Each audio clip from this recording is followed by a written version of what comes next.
Police Thane ओडकेश्वर येथे एक तक्रारदाराकडून एक माहिती प्राप्त झालेली होती की फ्रॉड डॉक्युमेंटच्या आधारे एका महिला शिक्षिकेने तिथे नोकरी प्राप्त केलेली होती. असा एक अर्ज प्राप्त झालेला होता. त्या अर्जाची आम्ही सविस्तर चौकशी केली आणि त्या चौकशीमध्ये आम्हाला असं निष्पन्न झालेले होते का त्या महिलेने जिथे डॉक्युमेंट्स सादर करून जी नोकरी प्राप्त केलेली होती ते डॉक्युमेंट हे खोटे आहे आणि वेगवेगळ्या बाहेर राज्यातील युनिव्हर्सिटीचे ते डॉक्युमेंट्स त्यांनी आमच्याकडे हजर केलेले होते.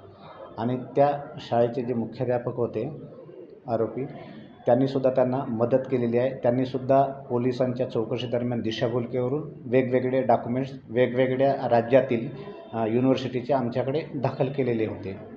त्यावरून त्या गुन्ह्यामध्ये मुख्याध्यापकाचा सुद्धा सहभाग निष्पन्न झाला आणि त्याच्यावर आम्ही विविध कलमान्वये फसवणुकीच्या आणि फोर्जरीचे डॉक्युमेंट्स तयार केल्याच्या संदर्भात गुन्हा दाखल केला.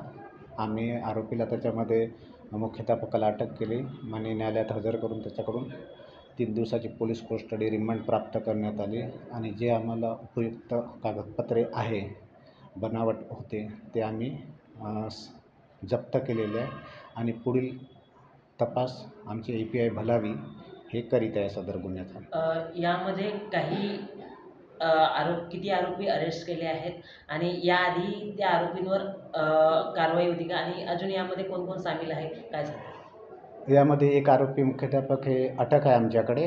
यामध्ये जी महिला टीचर आहे जिने फ्रॉड डॉक्युमेंट करून नोकरी प्राप्त केली होती ती या गुन्ह्यामध्ये फरार आहे. तिचा आम्ही शोध घेतो. तिला ते लवकरात लवकर आम्ही अटक करण्याचा प्रयत्न करीत आहोत. त्याच मुख्याध्यापकाविरुद्ध त्याच शाळेमधील एक महिलेनेसुद्धा तक्रार दिलेली होती का तिच्यासुद्धा त्यांनी विनयभंग केल्याच्या संदर्भात.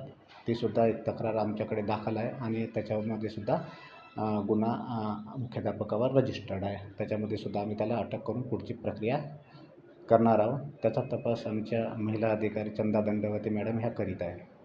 धन्यवाद.